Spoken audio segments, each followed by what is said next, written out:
मुझे एक बात बताइए, मानव स्वभाव में ना एक बहुत ही आम सी स्थिति होती है जो लगभग हर रोज हमारे साथ होती है। क्या स्थिति? मान लीजिए आपने किसी को एक बहुत ही जरूरी टेक्स्ट मैसेज भेजा है। अच्छा। और आपकी निगाहें फोन की स्क्रीन पर टिकी हैं। 1 मिनट बीतता है, 10 मिनट बीत जाते हैं। हाँ, 10 मिनट, फिर 1 घंटा निकल जाता है और कोई रिप्लाई नहीं आता। अब उस खाली स्क्रीन को देखकर एक इंसान का दिमाग कैसे रिएक्ट करता है? वो पैनिक करने लगता है। बिल्कुल। मतलब अगर लॉजिक से सोचा जाए तो सबसे सीधा जवाब यह है कि सामने वाला इंसान शायद किसी मीटिंग में फंसा होगा, हाँ, या ड्राइव कर रहा होगा, या उसका फोन साइलेंट होगा। लेकिन हमारा दिमाग इस लॉजिकल रास्ते पर जाने के बजाय ना अंदर ही अंदर एक पूरा सस्पेंस थ्रिलर बनाना शुरू कर देता है। अरे बिल्कुल। हम सोचने लगते हैं कि कहीं उसे मेरी कोई बात बुरी तो नहीं लग गई, या क्या मुझे जानबूझकर इग्नोर किया जा रहा है, या फिर इतनी हिम्मत कैसे हो गई कि मेरे मैसेज का जवाब नहीं दिया। हाँ, तो मतलब ऐसा क्यों होता है? यार, ये एक बहुत ही सटीक ऑब्जर्वेशन है। जब हमारे पास कोई जानकारी नहीं होती ना, मतलब एक डेटा वैक्यूम होता है, तो हमारा दिमाग उस खालीपन को हमेशा एक ही तरह की कहानी से भरता है। एक ऐसी कहानी जिसके सेंटर में सिर्फ और सिर्फ हम खुद होते हैं। अच्छा। 90% मामलों में दिमाग इसी सेल्फ सेंटर्ड कहानी की तरफ भागता है, और यहीं से हमारी आज की इस चर्चा की शुरुआत होती है। बिल्कुल। तो आज हम जिस विषय की गहराई में उतरने वाले हैं वो थोड़ा चुभने वाला जरूर है, लेकिन मानव मनोविज्ञान का ना एक बहुत बड़ा सच है। सही बात है। आज के हमारे इस डीप डाइव का जो फोकस है वो है law to transform self love into empathy, जिसे सरल भाषा में नार्सिसिज्म का नियम भी कहा जाता है। और आज का जो हमारा सोर्स मटेरियल है वो एक बहुत ही कड़वे सच को उजागर करता है कि इंसान बुनियादी तौर पर बायोलॉजिकल लेवल पर बहुत ही आत्म केंद्रित यानी सेल्फ एब्जॉर्ब्ड होते हैं। बिल्कुल होते हैं। तो आज हमारा मिशन ये डिकोड करना है कि कैसे हमारा दिमाग हर चीज को सिर्फ हमारे ही नजरिए से देखने के लिए वायर्ड है, कैसे ये हमारी ग्रोथ को रोकता है, और सबसे जरूरी बात, कैसे स्ट्रेटेजिक एम्पैथी का इस्तेमाल करके हम एक बहुत बड़ी बढ़त या एडवांटेज हासिल कर सकते हैं। तो चलिए इस पूरे मनोविज्ञान को थोड़ा अनपैक करते हैं। जो टेक्स्ट मैसेज वाला उदाहरण आपने लिया ना, वो असल में एक बहुत गहरी सच्चाई की तरफ इशारा करता है। जो रिसर्च हम देख रहे हैं वो बहुत स्पष्ट शब्दों में एक बात कहती है कि हमारा ये जो सेल्फ एब्जॉर्ब्ड होना है ना, ये कोई मॉरल फेलियर या नैतिक पतन नहीं है। मतलब ये कोई बुरी बात नहीं है। नहीं, मतलब ये कोई ऐसी बात नहीं है जिसके लिए किसी को खुद को बुरा इंसान मानना चाहिए। ये तो हमारे दिमाग के काम करने का एक इवोल्यूशनरी, एक बायोलॉजिकल स्ट्रक्चर है। अच्छा, मतलब हम ऐसे ही बने हैं। बिल्कुल।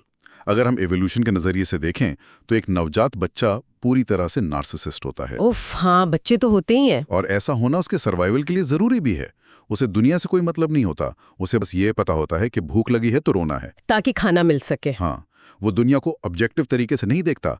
वो हर चीज को इस आधार पर तौलता है कि उसका मुझ पर क्या असर हो रहा है। तो मैं ये समझ रही हूँ कि इंसान शारीरिक रूप से तो बड़ा हो जाता है, उसकी उम्र बढ़ जाती है, लेकिन वो जो बचपन वाली कंडीशनिंग है वो सर्वाइवल मैकेनिज्म कभी पूरी तरह से खत्म नहीं होता। सही कहा। वो बस थोड़े और एडवांस्ड या सोफिस्टिकेटेड फॉर्म में बदल जाता है ना? एकदम सही। और यहीं पर आज का ये एनालिसिस एक बहुत बड़ा मिथ तोड़ता है। समाज में अक्सर ये माना जाता है कि नार्सिसिज्म एक बहुत ही दुर्लभ बीमारी है। हाँ, हमें लगता है कि सिर्फ कुछ अजीब या टॉक्सिक लोगों में होती है। बिल्कुल, लेकिन असलियत में मनोविज्ञान इसे एक स्पेक्ट्रम की तरह देखता है।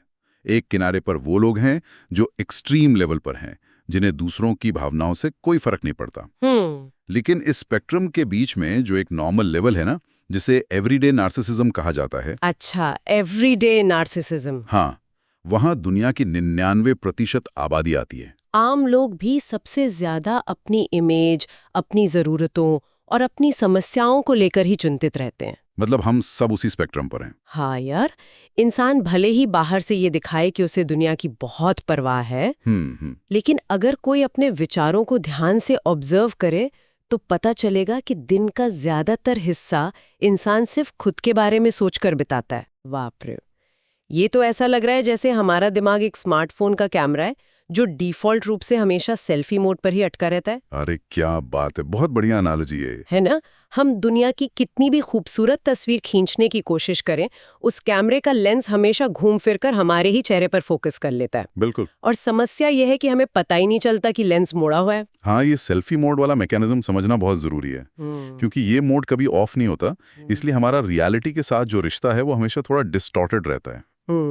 कैसे? मतलब हम लोगों को उस रूप में नहीं देखते जैसे वो असल में है, हम उन्हें एक फिल्टर के जरिए देखते हैं। अच्छा, वो फिल्टर क्या है? फिल्टर ये है कि इस इंसान का मुझसे क्या संबंध है, ये मुझे कैसा महसूस करा रहा है। उफ, हाँ। क्या ये मेरी जरूरतों को पूरा कर रहा है या मेरे रास्ते में रुकावट बन रहा है, बस यही चलता है दिमाग में। और मुझे लगता है कि यही चीज उस टेक्स्ट मैसेज वाले केस स्टडी के पीछे का असली विज्ञान है। बिल्कुल। जब कोई रिप्लाई नहीं करता तो हमारे पास असल में कोई डेटा नहीं होता।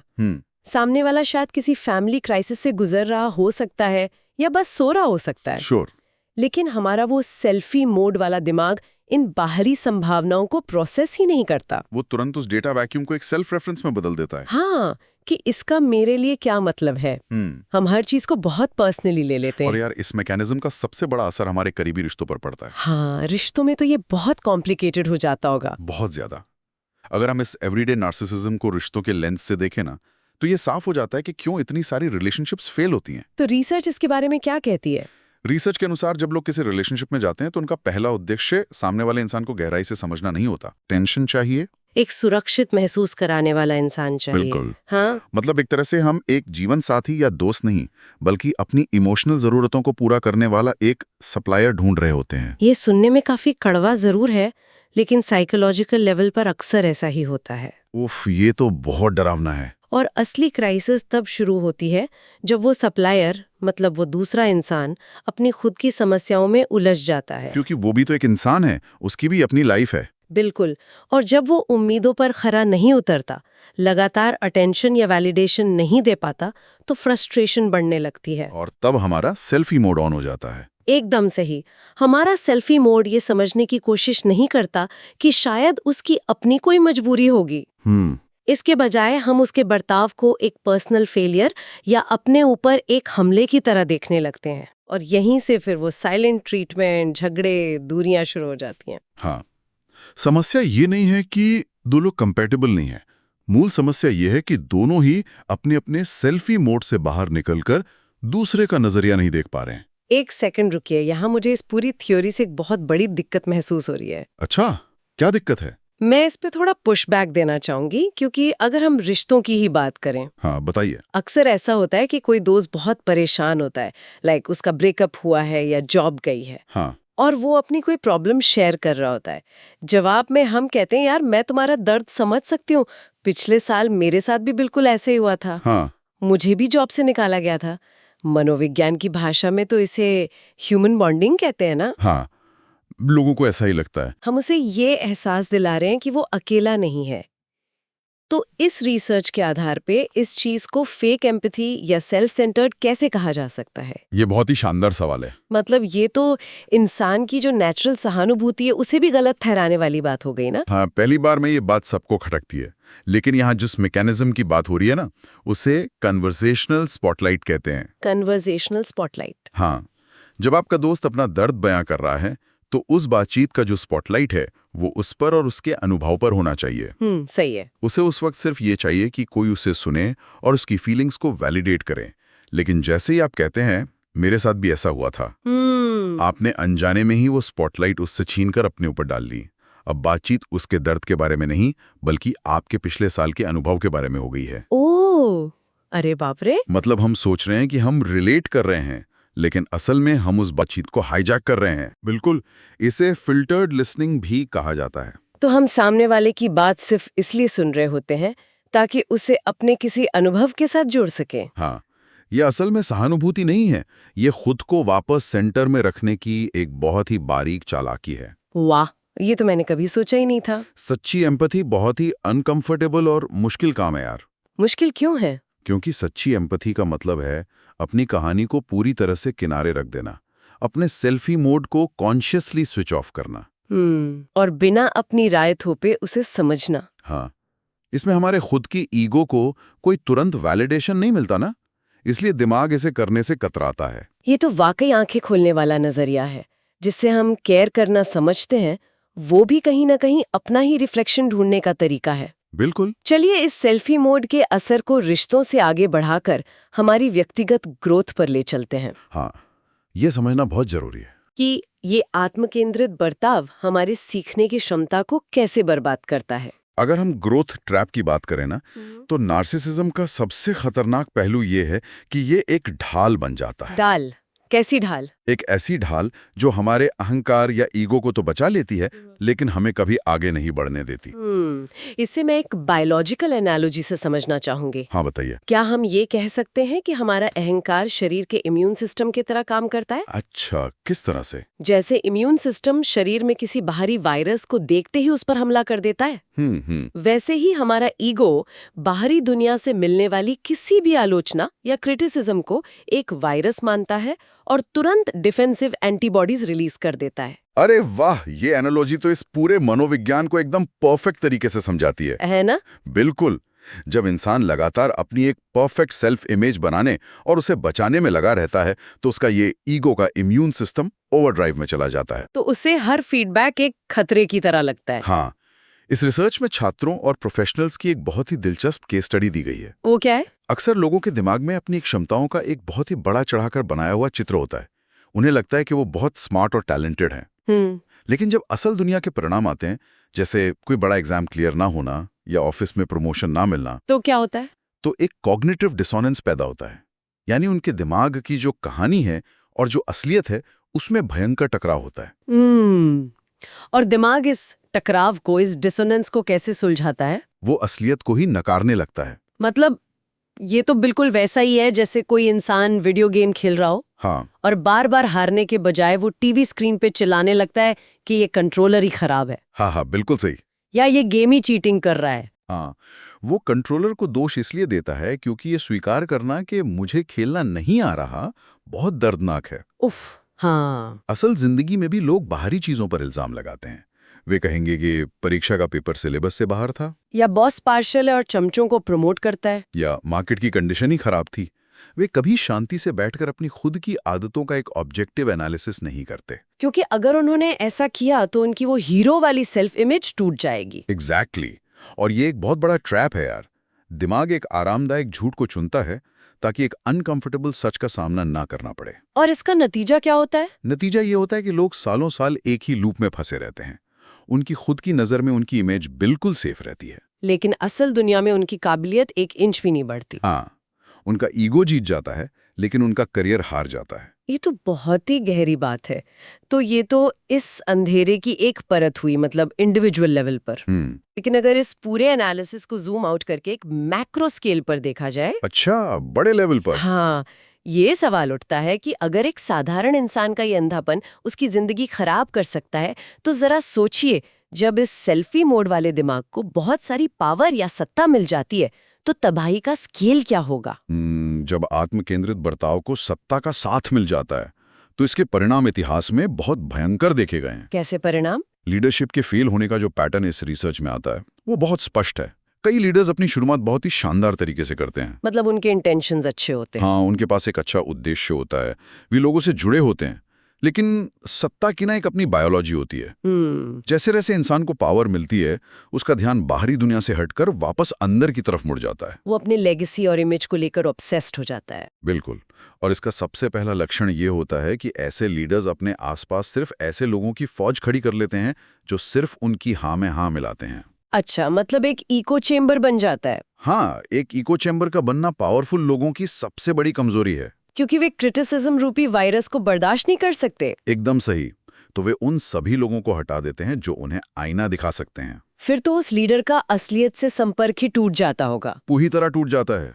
वो अपनी ही बनाई हुई एक काल्पनिक दुनिया में फैसले लेने लगता है। और ये फैसले किसी विजन के आधार पर नहीं, बल्कि अपने कंट्रोल को बचाने के डर से लिए जाते हैं। हाँ, और कॉर्पोरेट इतिहास गवाह है कि यही वो मोड़ होता है जहां $बिलियन की कंपनियां ताश के पत्तों की तरह ढह जाती हैं। बाप रे, लीडरशिप तो एक बात हुई, लेकिन आज के समय में हमारे पास एक और ऐसी चीज है जिसने इस पूरी चीज को एक इंडस्ट्रियल स्केल पर ला खड़ा किया है। आप टेक्नोलॉजी की बात कर रही हैं ना? हाँ, विशेष रूप से सोशल मीडिया। अगर ये रिसर्च सही है तो क्या सोशल मीडिया के एल्गोरिदम इसी सेल्फी मोड को हैक करने के लिए डिजाइन किए गए हैं? बिल्कुल यार, सोशल मीडिया कोई साधारण टूल नहीं है, ये एक पूरा साइकोलॉजिकल आर्किटेक्चर है। इसे इस तरह से डिजाइन किया गया है कि इंसान का ध्यान कभी भी खुद से बाहर न जा पाए। मतलब प्रोफाइल बनाना, सेल्फीज डालना और फिर लाइक्स, कमेंट्स और शेयर्स का एक डोपामिन फीडबैक लूप। हाँ, हम बार बार चेक करते हैं कि दुनिया हमें कैसे देख रही है। ये पूरा सिस्टम इंसान को मजबूर करता है खुद पर ही फोकस रखने के लिए। यानी एक ऐसा आईना बन चुका है जो सिर्फ और सिर्फ हमारी असुरक्षाओं पर काम करता है। सही बात है। क्योंकि ये सोशल मीडिया पर कोई रियलिटी तो है नहीं ना। एक तरफ हमारी अपनी बिहाइंड द सीन्स वाली जिंदगी है जिसमें कमियां हैं, तनाव है, और दूसरी तरफ सोशल मीडिया पर दुनिया की हाईलाइट रील चल रही है जहां हर कोई परफेक्ट वेकेशन पे है। और यही पर सबसे बड़ा डैमेज होता है। कैसे? जब हम अपनी अस्त-व्यस्त इंटरनल रियलिटी की तुलना दुनिया की उस बनावटी प्रेजेंटेशन से करते हैं तो एक बहुत गहरी जलन पैदा होती है। इंसान को लगता है कि उसकी जिंदगी में कुछ बहुत बड़ी कमी है। हाँ, और इस कमी को पूरा करने के लिए वो वापस उसी सिस्टम में जाता है और ज्यादा वैलिडेशन ढूंढने लगता है। ये तो एक ऐसा चक्रव्यूह है जिसमें एल्गोरिदम जीतता है और इंसान की मानसिक शांति हार जाती है। बिल्कुल यार, ये एनालिसिस अब तक बहुत ही डराने वाला रहा है। हाँ, थोड़ा इंटेंस तो है। हमने सेल्फी मोड वाली वायरिंग समझ ली, फेक एम्पैथी देख ली, ईगो का इम्यून सिस्टम और सोशल मीडिया का लूप भी समझ लिया। समस्या की जड़ें बहुत गहरी हैं, लेकिन अब वक्त है इस बातचीत को एक समाधान की तरफ मोड़ने का। हाँ, सॉल्यूशन भी तो चाहिए। अगर इंसान का डिफॉल्ट मोड ही ऐसा है तो इस ट्रैप से बाहर कैसे आए? जो एनालिसिस हम देख रहे हैं वो सेल्फ लव को स्ट्रैटेजिक एम्पैथी में बदलने की बात करता है। ये कॉन्सेप्ट कैसे काम करता है? इस पूरे ट्रैप का जो एंटीडोट है ना, वो बहुत ही सीधा है, लेकिन उसे अमल में लाना मुश्किल है। क्या करना होगा? हमें अपने ध्यान की दिशा को पलटना होगा। जो अटेंशन अब तक एक लेजर बीम की तरह सिर्फ खुद पर फोकस था, उसे बाहर की तरफ मोड़ना होगा। बाहर की तरफ कैसे? यहाँ एक बात स्पष्ट करना जरूरी है।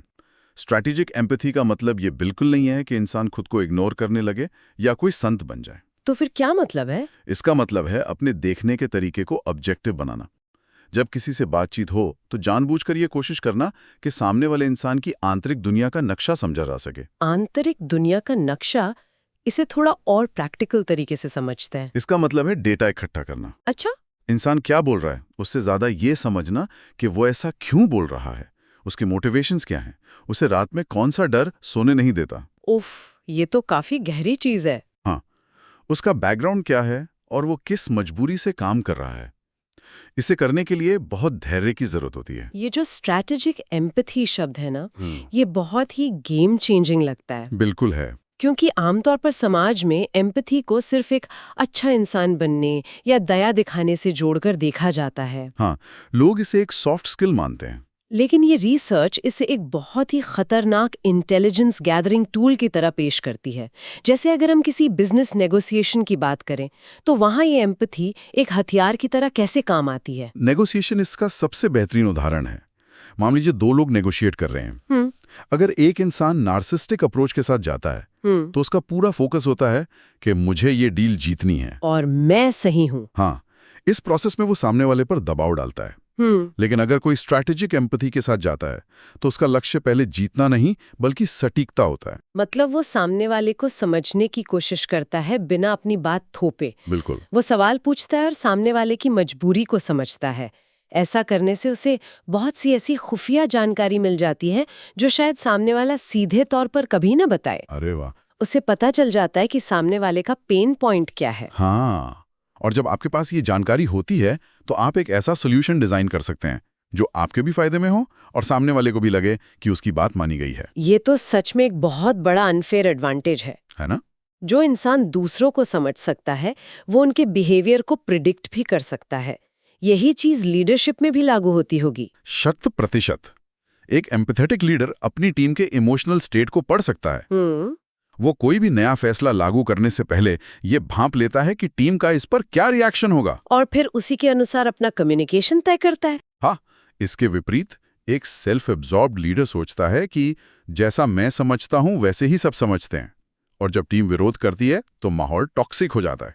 इस पूरी थ्योरी का ना एक और बहुत बड़ा पहलू है मानसिक शांति। बिल्कुल। क्या स्ट्रेटेजिक एम्पैथी प्रैक्टिस करने से हमारा अपना स्ट्रेस लेवल भी कम होता है? ये इसका सबसे बड़ा और छिपा हुआ फायदा है यार। वो कैसे? जब किसी इंसान की पूरी पहचान इस बात पे टिकी होती है कि लोग उसके बारे में क्या सोचते हैं, तो एक छोटी सी आलोचना भी उसे हिला देती है। उसका वो ईगो का इम्यून सिस्टम ओवरवर्क करने लगता है। हाँ, लेकिन जब इंसान जानबूझकर अपना फोकस बाहर की तरफ रखता है तो वो बहुत कम रिएक्टिव हो जाता है। यानी उसकी आइडेंटिटी हर छोटी बातचीत से इतनी कड़ाई से नहीं जुड़ी होती। एग्जैक्टली वो दुनिया को एक कदम पीछे हटके ऑब्जर्व कर सकता है। अगर कोई क्रिटिसाइज करता है तो वो उसे पर्सनल अटैक नहीं मानता। हाँ, वो सोचता है शायद ये इंसान आज परेशान है या इसके नजरिए में कोई बात है जो मुझे समझनी चाहिए। इससे तो दिमाग में बहुत सारा स्पेस बन जाता होगा। बहुत ज्यादा बेवजह का स्ट्रेस खत्म होता है और इंसान बहुत ही शांत दिमाग से बेहतर फैसले ले पाता है। ये तो एक विन विन सिचुएशन है। मतलब दूसरों को समझना असल में खुद को आजाद करने का तरीका है। बिल्कुल सही कहा आपने। आज के इस डीप डाइव में हमने सच में एक बहुत ही अद्भुत सफर तय किया है। शुरुआत हुई इस कड़वे सच से कि मानव दिमाग सर्वाइवल के लिए आत्मकेंद्रित होने के लिए प्रोग्राम्ड है। फिर हमने देखा कि कैसे ये सेल्फी मोड रिश्तों में फेक एम्पैथी बनकर सामने आता है, जहां स्पॉटलाइट हाईजैक कर ली जाती है। हाँ। फिर लीडरशिप के इको चेम्बर और सोशल मीडिया के डोपामिन लूप का एनालिसिस किया और अंत में ये समझ में आया कि स्ट्रेटेजिक एम्पैथी सिर्फ एक नैतिक गुण नहीं है, बल्कि जीवन में एक बढ़त हासिल करने का सबसे अचूक टूल है। लेकिन ना यहाँ एक अंतिम और सबसे महत्वपूर्ण बात को समझना जरूरी है। वो क्या? ये जो बदलाव है सेल्फ लव से निकलकर स्ट्रेटेजिक एम्पैथी तक पहुंचने का सफर, ये रातों रात नहीं होता। हाँ, प्रैक्टिस तो चाहिए। कोई भी इंसान सिर्फ ये बातें सुनकर अचानक एम्पैथेटिक नहीं बन जाता। इसके लिए बहुत ही डिलिब्रेट प्रैक्टिस और बेइंतहा ईमानदारी की जरूरत होती है। इंसान को बार बार नोटिस करना पड़ता है कि उसके विचार वापस खुद पर कब आ रहे हैं। हाँ, और एक बहुत ही कड़वा सच ये भी है कि दुनिया के ज्यादातर लोग कभी ये बदलाव नहीं कर पाते। सच में? हाँ, वे जिंदगी भर अपने ही नजरिए की कैद में रहते हैं, अपनी नाकामी के लिए परिस्थितियों को दोष देते हैं और फिर हैरान होते हैं कि उन्हें अलग नतीजे क्यों नहीं मिल रहे। उफ, ये तो बहुत ही पावरफुल एनालिसिस है। तो जो लोग असल में ग्रो करते हैं, उनके बीच का असली फर्क टैलेंट का नहीं, बल्कि इस सेल्फी मोड से बाहर निकलने का है। बिल्कुल। ये बात हम सबको गहराई से सोचने पर मजबूर करती है। अगली बार जब किसी बात पर अचानक गुस्सा आए या किसी से निराशा महसूस हो, तो रिएक्ट करने से पहले सिर्फ एक पल के लिए रुक कर सोचिएगा, क्या सच में उस पूरी स्थिति को हर नजरिए से समझा जा रहा है या सिर्फ सेल्फी मोड में रहकर अपनी ही अहंकार का बचाव किया जा रहा है। सोचने वाली बात है।